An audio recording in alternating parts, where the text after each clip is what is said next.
Kwa siku ya leo nipo na dada yangu mmoja ambapo kuna Bwana ametenda jambo katika maisha yake. Huko nami Christian Timbro Fredrick kuanzia mwanzo mpaka mwisho wa kipindi hiki.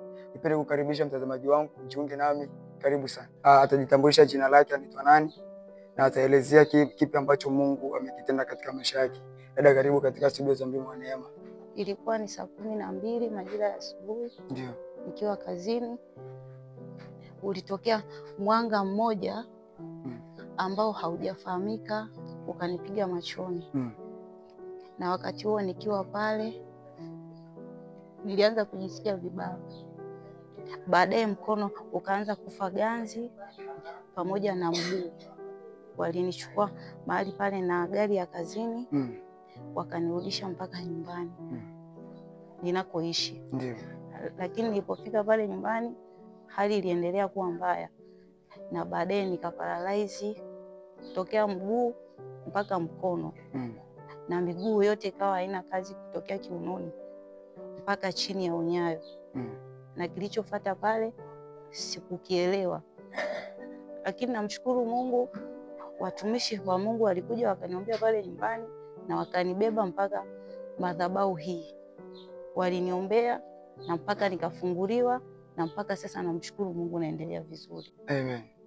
Umeelezea kwamba ulikuwa ni majira ya kazini. Kabla hali kupata ulikuwa unaumwa au ulikuwa katika hali gani kabla hujaingia katika situation iliyokuwa? Hapana, nilikuwa ni mzima kabisa. Sikuwa naumwa kichwa wala kitu chochote ndani ya kiungo changu. Nilikuwa ni mzima wa afya. Na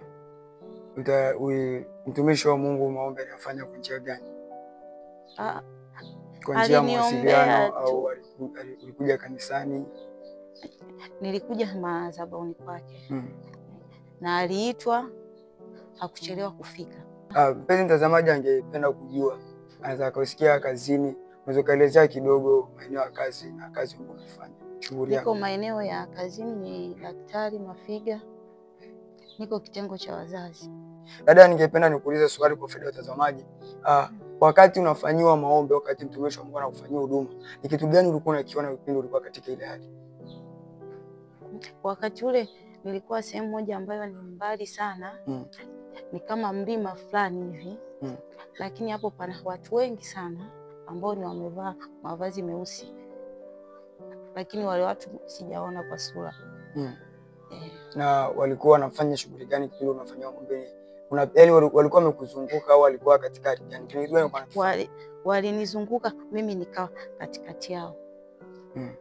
Yaani ni kama zile ngoma za asili zile wanakuzunguka afu unakuwa katikati. Wanaimba na kupiga makofi. Ningependa kujua kwamba baada ya mtumishi wa Mungu baba yetu Pastor Joab Nzara kufanyia huduma, kitu gani ambacho kimetokea na sasa hivi hali yako ipoje? Baada ya kufanyia huduma namshukuru Mungu nimepokea uponyaji na mpaka sasa ni mzima wa afya. Namshukuru Mungu kwa hiyo. Unasema uliletwa hapa kanisani ulikuwa uwezi kutembea, ulikuwa umebebwa na watu 7. Lakini sasa na fahamu za kuelewa chochote kinachoendelea.